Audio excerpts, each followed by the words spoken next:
नोएडा का सेक्टर 122 अन्य सेक्टरों की अपेक्षा अद्भुत व आकर्षण का केंद्र माना जाता है, जिसके चलते अनेक सेक्टर के वासियों का सेक्टर 122 में भ्रमण के लिए आना जाना लगा रहता है और इसी के चलते यहाँ प्रत्येक 2 वर्ष उपरांत RWA का चुनाव होता है, जहाँ इस वर्ष पूर्व अध्यक्ष शिव कुमार तिवारी व वर्तमान अध्यक्ष डॉक्टर उमेश शर्मा का पैनल मैदान में आमने सामने था। मगर डॉक्टर उमेश शर्मा के सराहनीय कार्यों के चलते यहाँ के निवासियों ने डॉक्टर उमेश शर्मा के पैनल को भारी मतों से विजयी बनाकर उन्हें पुनः अध्यक्ष पद पर आसीन कर दिया। आखिर डॉक्टर उमेश शर्मा के ऐसे कौन से कार्य थे जिसके चलते यहाँ के निवासियों ने इन्हें दोबारा चुना? देखिए हमारे संवाददाता निशांत शर्मा की ये खास रिपोर्ट। सर, सेक्टर 122 में RWA के चुनाव हुए हैं, उसमें डॉक्टर उमेश शर्मा जी का पैनल विजयी हुआ है, क्या कहेंगे? देखिए, ऐसा है, डॉक्टर उमेश शर्मा जी की वजह से ही हम 122 सेक्टर में आए हैं। ये प्रेसिडेंट चुने गए हैं पिछली बार भी, और इस बार तो इन्होंने जीतना ही था। इनके इतना इन्होंने काम किया है यहाँ पर, सिक्योरिटी पॉइंट ऑफ व्यू से, ब्यूटिफिकेशन और सब लोगों के साथ लेके चले हैं।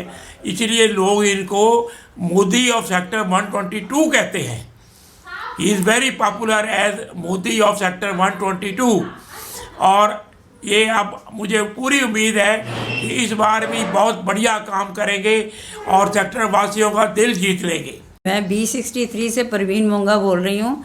डॉक्टर साहब जैसा कोई आदमी होगा नहीं। मैं सुबह वॉक करने जाती थी तो जब 5 बजे जाते थे सारे सेक्टर का देखने कि कहाँ गंदगी है, क्या है, कोई गड़बड़ तो नहीं हो रही। इन्होंने इतना काम प्रशंसनीय किया कि हम आपको बता नहीं सकते। रात को अगर 12 बजे भी कोई फ़ोन करे कि डॉक्टर साहब ये प्रॉब्लम है, हमारी प्रॉब्लम सॉल्व हो जाती है। और इतना हमें विश्वास है कि हमारा हर काम इनके से वजह से पूरा होगा।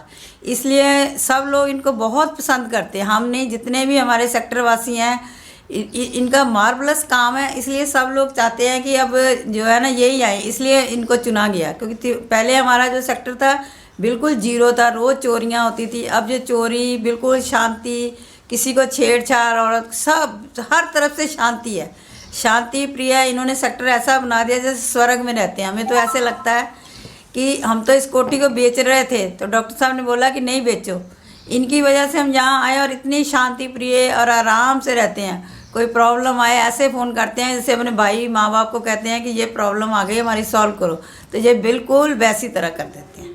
इसलिए हमने इनको पसंद करके सारे सेक्टर वासियों ने इसलिए इनको वोट चुना है। और उम्मीद है कि अब उससे भी अच्छा काम करेंगे, क्योंकि जब एक बार कोई अच्छा करता है और उम्मीदें बढ़ जाती हैं।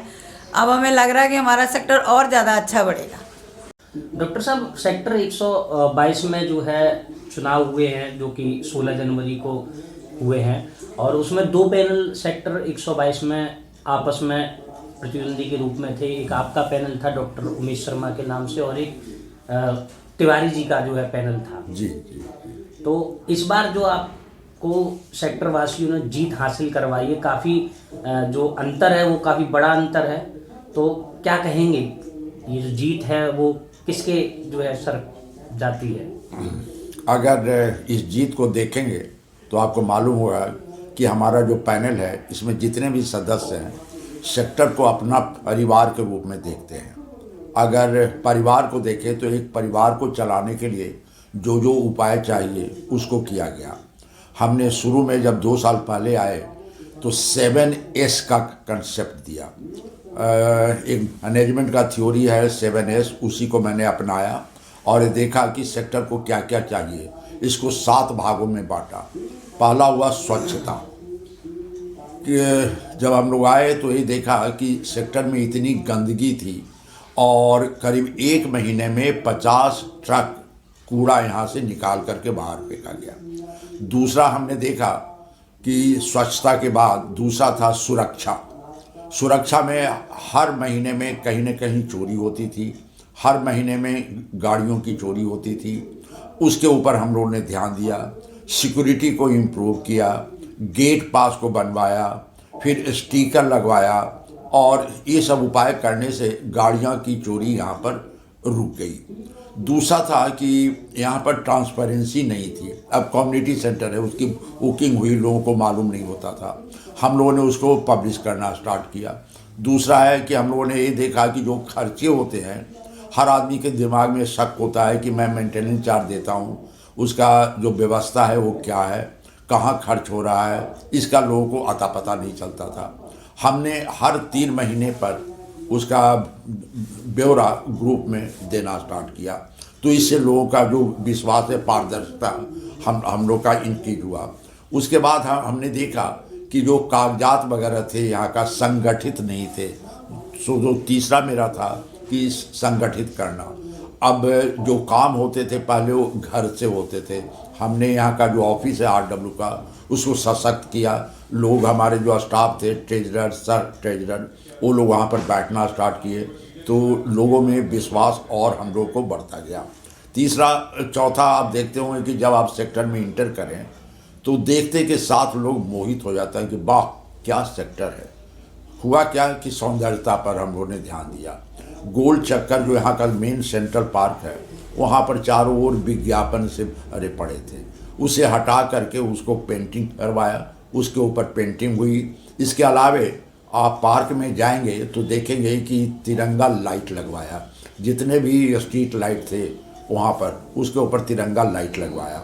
इसके अलावे हल्का सा म्यूजिक का सिस्टम स्टार्ट किया, और आपको विश्वास नहीं होगा, लोगों ने इसके लिए हमें डोनेशन दिए, और उस डोनेशन के पैसे से RW का 1 पैसा भी उसमें खर्च नहीं हुआ, और ये सारी चीज़ हमने डोनेशन से करवाया।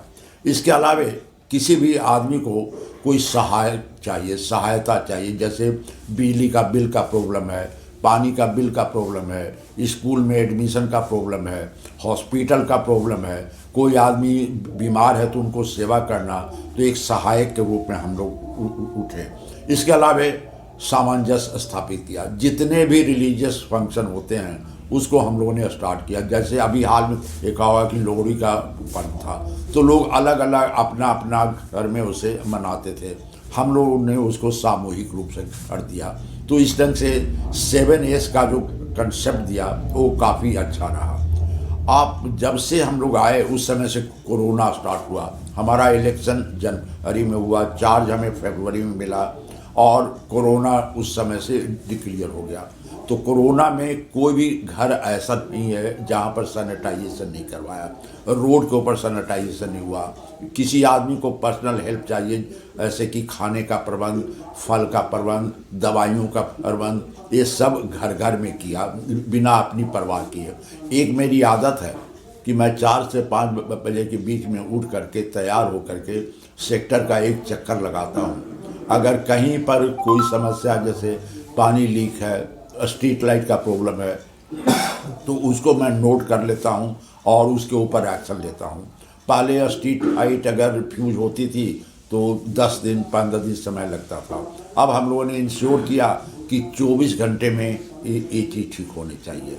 इसलिए लोगों का विश्वास हमारे ऊपर, हमारे टीम के ऊपर बढ़ता गया, और आज हम लोग दोबारा चुन कर आए और 165 वोट के मार्जिन से हम लोग जीते। चलिए डॉक्टर साहब, ये तो हो गई आपके पिछली अध्यक्षता में किए गए कार्य की जो विवरण है, उसके चलते आप पुनः जो है विजयी बने, RW सेक्टर के दोबारा से आप अध्यक्ष चुने गए। तो अभी तत्काल आप चुने गए हैं, इस अध्यक्षता में क्या कुछ अधूरे काम आप देख रहे हैं जो पूरे करेंगे? ऐसे कि क्या है, हमारे यहाँ 4 गेट है, तो 4 गेट पर 2 पर सुरक्षा कर्मी रहते हैं और 2 गेट पर नहीं रहते हैं। उसे छोड़ा हुआ है वो जो पैदल आने का रास्ता है। अब यहाँ पर मेट्रो का स्टेशन बनने वाला है, तो मेट्रो का स्टेशन बनने से दूसरे गेट भी हमें हो सकता है खोलने पड़े, तो उसके लिए जो सुरक्षा को और इंक्रीज करेंगे। अच्छा, इसके अलावा इलेक्ट्रॉनिक सिस्टम गेट पर लगवाना चाहते हैं कि उसमें टैग लग जाए, या उनकी चाबी का एक स्पेशल उन्हें रिंग दे दें कि अगर यहाँ से बाहर जा रहे हैं तो ऑटोमेटिकली खुल जाए, और ऐसे सिक्योरिटी का इतना अच्छा प्रबंध करें कि कहीं पर कोई दिक्कत नहीं हो। तो इसलिए सुरक्षा को और इंक्रीज करना है। दूसरा है सफाई का। सफाई में आप देखेंगे कि हमें 2 बार लगातार नोएडा अथॉरिटी से पुरस्कार मिला है और हमें चाहते हैं कि ये पुरस्कार में हमें तीसरा स्थान मिला है, तो हम चाहते हैं कि दूसरे या पहले पायदान पर आ जाएं। तो इस 2 साल के कार्यकाल में स्वच्छता के ऊपर और भी ध्यान दिया जाएगा। तीसरा है कि हॉर्टिकल्चर में पहले यहाँ पर कॉन्ट्रैक्टर होते थे, आजकल कॉन्ट्रैक्टर है नहीं और ये अथॉरिटी के हाथों में दिया हुआ है। तो जो मेंटेनेंस पहले था वो मेंटेनेंस अब नहीं है, तो उसको हमें इम्प्रूव करना है, तो हॉर्टिकल्चर को इम्प्रूव करना है। इसके अलावे स्ट्रीट में हमने सोचा है कि कहीं कहीं कॉरपोरेट सोशल रिस्पॉन्सिबिलिटी से अच्छे कंपनियों को अप्रोच कर और यहाँ पर सोलर सिस्टम का भी हम लोग व्यवस्था करें। इसके अलावे एक लेडीज़ क्लब है यहाँ पर, लेडीज़ क्लब का जो व्यवस्था है वो ठीक नहीं है, तो लेडीज़ क्लब को इम्प्रूव करना है। सेक्टर में मंदिर है उसकी भी व्यवस्था ठीक नहीं है, तो मैं चाहता हूँ कि सेक्टर का जो मंदिर है उसको भी इम्प्रूव करूँ। तो इसलिए चारों ओर जो 7S का कंसेप्ट हम लोग का है उसे और से ऊंचाई तक ले जाऊँ और उसे मैं सशक्त करूँ। तो इसलिए इस 7 जो एस मेरे हैं उसको अलग अलग रूप से और गहराई पर जा कर के उसको इम्प्रूव करें और इसके अंदर सारे कार्य आ जाते हैं जो एक समाज का एक्सपेक्टेशन होता है। इसके अलावा प्लम्बर वगैरह की व्यवस्था का मैं सोच रहा हूँ, इलेक्ट्रीशियन की व्यवस्था का सोच रहा हूँ। तो इस ढंग से सारे कार्य को 2 साल में संपन्न करना है। डॉक्टर साहब, एक आखिरी प्रश्न, आप अपनी जीत को साथियों की जीत मानते हैं या सेक्टर वासियों की जीत मानते हैं? आपने पूछा कि इसका जीत का श्रेय किसको है, तो जीत का श्रेय दोनों का है। मैंने पहला श्रेय तो मैं देता हूँ जो सदस्यों का, कि उन्होंने हमारे काम पर विश्वास किया और ऐसा लगा कि अगर ये टीम दोबारा आएगी तो और आगे भी सेक्टर का विकास होगा। दूसरा है कि जो हमारे टीम के लोग हैं उन्होंने कड़ी मेहनत की है और हर क्षेत्र में विकास किया है। लोगों का संबंध, जो आसपास के जो लोग उनके आसपास आते हैं उनको सराहते हैं और कोई भी समस्या अगर उनके सामने ले आते हैं तो वो टालते नहीं हैं, उसके ऊपर एक्शन लेते हैं। इसलिए ये दोनों का अगर कम्बिनेशन से ये जीत हुई है, तो एक साथ तो सदस्यों ने हमें सहारा दिया और दूसरे ओर जो हमारे टीम के लोग हैं उन्होंने दिल खोल करके यहाँ पर काम किया है, अपने को परवाह न करके दूसरे के बारे में सोचा है और सोचा है कि सेक्टर हमारा परिवार है और हम लोगों ने संकल्प लिया है कि सेक्टर को नोएडा का एक दर्शनीय स्थान के रूप में ले आएंगे। और नोएडा का जो पत्रकार बंधु हैं उन्होंने सेक्टर 122 को काफ़ी ऊपर उठाया है, चाहे वो इलेक्ट्रॉनिक मीडिया हो या पेपर मीडिया हो, प्रिंट मीडिया हो, तो हर जगह से हमें सहायता मिला है और आज सेक्टर 122 अपने को एक विशिष्ट स्थान के रूप में देखा जाता है और यह एक दर्शनीय जगह होने जा रहा है।